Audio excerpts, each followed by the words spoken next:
The morning sun cast long shadows across the Apache reservation as Ayanna Redfeather drew water from the well, her long black hair deliberately arranged to conceal the left side of her face. The jagged scar that ran from her temple to her jaw was a constant reminder of the bear attack that had claimed her younger brother's life 3 summers ago. While she had survived, the mark had branded her as cursed in the eyes of her people. "Ayanna," called her grandmother, Morning Star, from the doorway of their modest dwelling. "The trading post needs supplies delivered to the white settlement. You will go." It wasn't a request. Ayanna had become the tribe's reluctant messenger to the outside world, her scarred face making her unsuitable for marriage within the tribe, yet her intelligence and courage making her valuable for dangerous tasks that others feared. As she loaded the wagon with hand-woven blankets, pottery, and beadwork, Ayanna caught sight of her reflection in a water barrel. The scar seemed to pulse with its own life, a lightning bolt of raised flesh that had stolen her beauty and her future. She quickly looked away, pulling her hair forward like a protective curtain. The journey to Copper Creek took most of the morning, the wagon wheels creaking a lonely rhythm across the desert landscape. The town was typical of frontier settlements, a collection of weathered buildings clustered around a main street, with the ever-present saloon, general store, and sheriff's office forming the heart of civilization in this harsh land. As Ayanna guided her wagon toward Mackenzie's trading post, she noticed a commotion near the bank. A young man, barely past 20 with sandy hair and kind blue eyes, was attempting to calm a spooked horse while a crowd of onlookers offered unhelpful advice. "Easy there, Thunder," the young man murmured, his voice carrying a gentle authority that seemed to reach the frightened animal. "Nobody's going to hurt you." Ayanna found herself mesmerized by his patience and skill. Most cowboys she'd encountered were rough, loud men who solved problems with force. This one moved with quiet confidence, his hands steady and sure as he gradually gained the horse's trust. "That's some fine horse whispering, Tommy," called out the bank manager, mopping sweat from his brow. "Thought we'd lost old Thunder for sure when that rattler spooked him." Tommy, she now had a name to go with the face. As if sensing her gaze, he looked up and their eyes met across the dusty street. Instead of the usual mixture of curiosity and revulsion she was accustomed to, his expression held only genuine interest. "Ma'am," he said, tipping his hat as she climbed down from her wagon. "Haven't seen you in town before." Ayanna instinctively turned her head to hide her scar, but something in his tone made her pause. "I am Ayanna from the reservation. I bring goods to trade." "Tommy Brennan," he replied, extending his hand. When she hesitated, he smiled, a warm, genuine expression that transformed his entire face. "I work at the Lazy J Ranch just outside town. Those are some beautiful blankets you've got there." For the first time in years, someone was looking at her work instead of her face. Ayanna felt a flutter of something she'd almost forgotten: pride. "My grandmother taught me the patterns," she said, allowing herself to meet his eyes again. "Each one tells a story." "I'd like to hear those stories sometime," Tommy said, and Ayanna's heart skipped at the sincerity in his voice. Their conversation was interrupted by the arrival of Sheriff Morrison, a grizzled man with suspicious eyes and a reputation for treating the Apache with barely concealed hostility. "What's all this then?"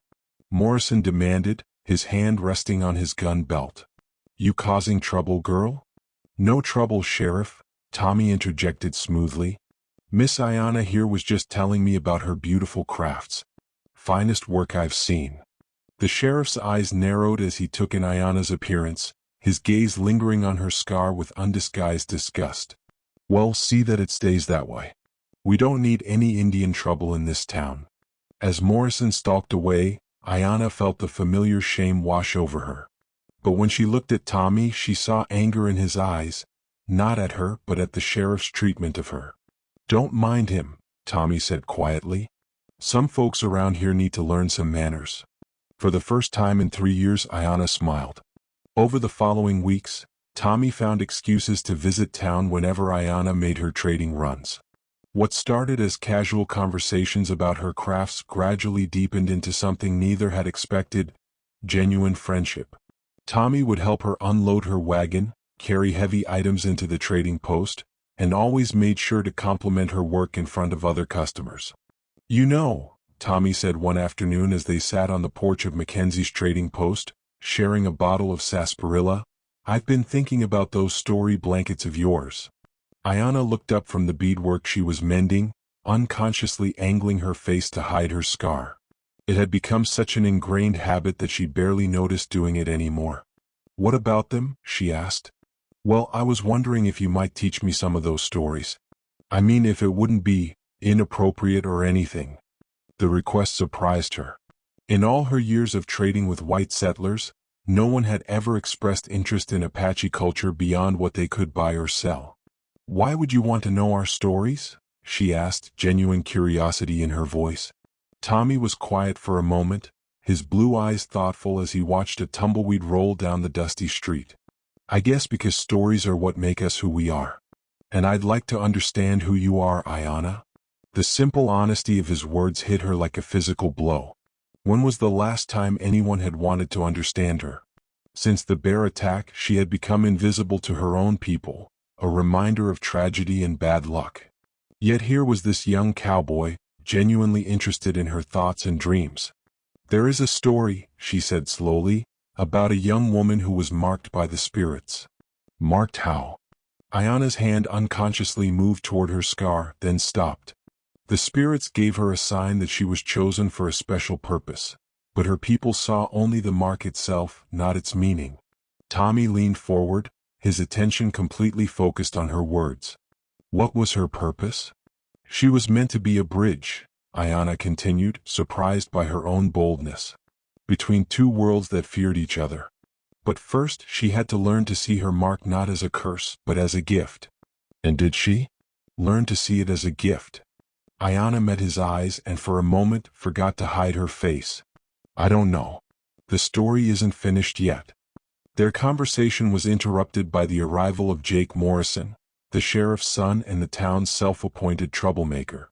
Jake had been drinking despite the early hour, and his eyes held the mean glint that usually preceded violence. Well, Jake slurred, swaggering up to the porch.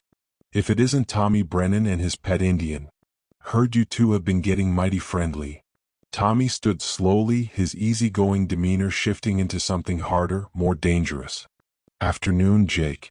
Maybe you should head home and sleep it off. Maybe you should mind your own business, Jake snarled. And maybe you should stop embarrassing yourself with that scarred-up squaw. Hell, Tommy, even for an Indian, she's ugly as sin. The words hit Ayana like physical blows, each one confirming what she'd always believed about herself. She started to rise, intending to flee, but Tommy's hand gently touched her arm. Jake, Tommy said, his voice deadly quiet, I'm going to give you one chance to apologize to the lady. Jake laughed, a harsh sound that attracted the attention of passers-by. Lady? That thing ain't no lady. Look at that face, probably cursed by her own heathen gods. What happened next surprised everyone, including Ayana. Tommy stepped down from the porch with fluid grace, and before Jake could react, found himself flat on his back in the dust, blood streaming from his nose. I said apologize, Tommy repeated, standing over the fallen man. Jake scrambled to his feet, his hand moving toward his gun, but the sound of a rifle being cocked stopped him cold. Old Mackenzie stood in his doorway, his hunting rifle trained on Jake's chest.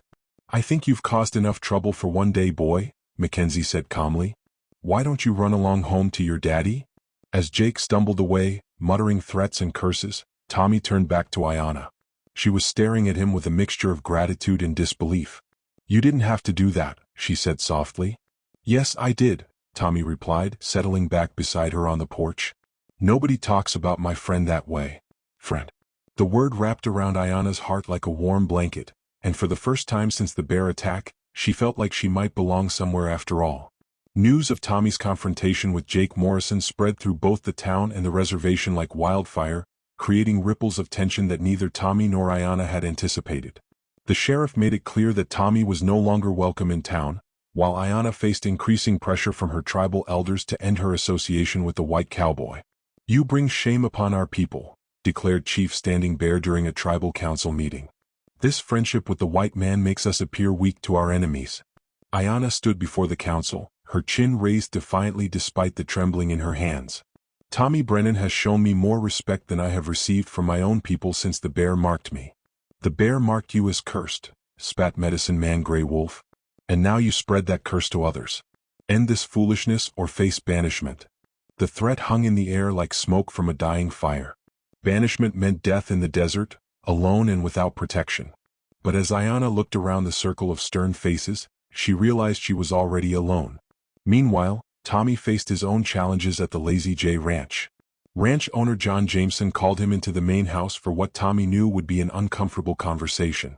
"Son," Jameson began, his weathered face creased with concern, "I've been hearing talk in town. Folks are saying you've been spending time with that Apache girl." "Her name is Ayanna," Tommy said firmly. "And yes, we're friends." "Friends?" Jameson shook his head. "Tommy, you're a good worker and I like you, but this kind of thing, it's dangerous. For both of you." "Since when is friendship dangerous?" "Since it crosses lines that shouldn't be crossed," Jameson replied. "I'm not saying it's right, but it's the way things are. You keep this up and you'll find yourself without a job or a place in this community." That evening, Tommy and Ayanna met at their usual spot, a grove of cottonwoods by the creek that marked the boundary between white and Apache land. The setting sun painted the sky in shades of gold and crimson, but neither of them seemed to notice the beauty around them. "They want me to stop seeing you," Ayanna said without preamble. "Mine too," Tommy replied, settling beside her on the fallen log that had become their unofficial bench. They sat in comfortable silence for a while, listening to the creek babble over the stones and the evening calls of birds settling in for the night. "Maybe they're right," Ayanna said finally. "Maybe this friendship is too dangerous." Tommy turned to look at her, really look at her, taking in the proud line of her shoulders, the intelligence in her dark eyes, the way the fading light caught the copper highlights in her black hair. The scar that she tried so hard to hide seemed to him like a mark of courage, proof that she had faced death and survived. "Do you know what tomorrow is?" he asked. Ayanna shook her head. "It's the harvest festival. The whole town comes together to celebrate the end of the growing season. There's music, dancing, food." He paused, gathering his courage. "I'd like you to come with me." "Tommy, that's impossible. Your people would never accept me there." "Then maybe it's time they learn too," he said, his voice gaining strength.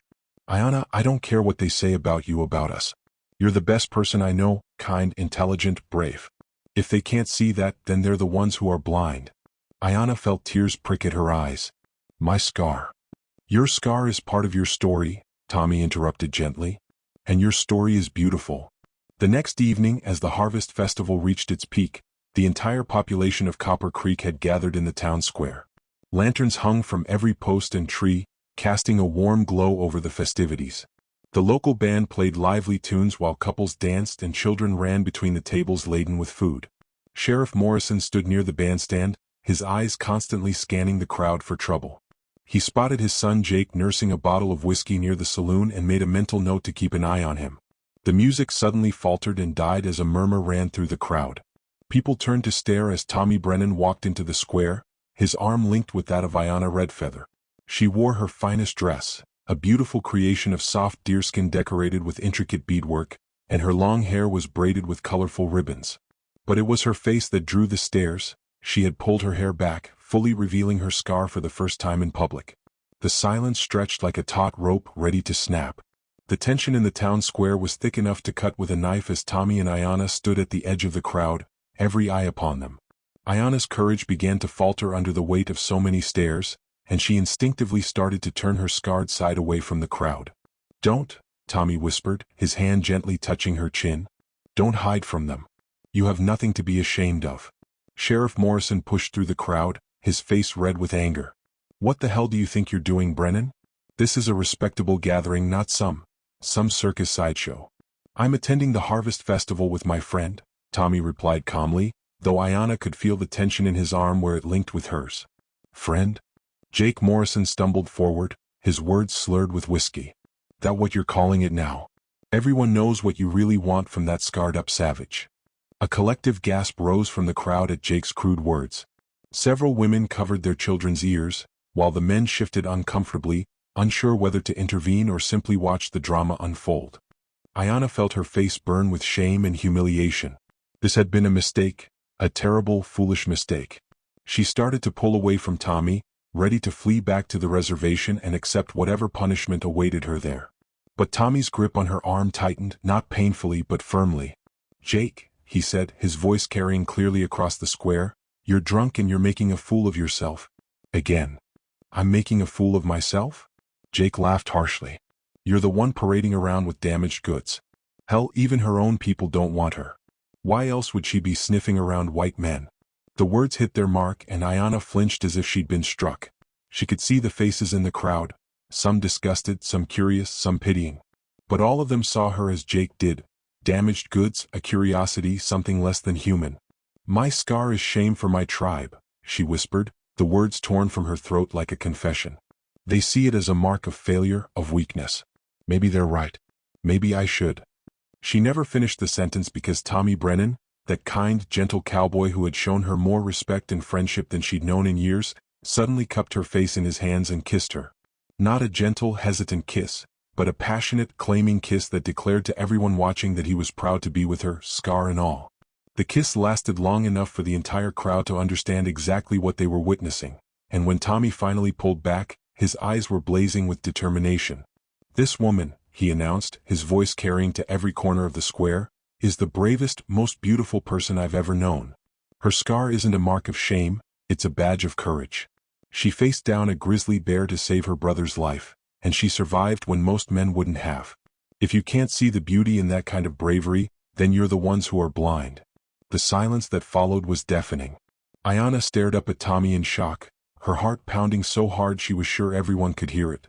No one had ever defended her like that. No one had ever called her beautiful while looking directly at her scar. Furthermore, Tommy continued, his arm sliding protectively around Ayanna's waist, I'm proud to call her my friend.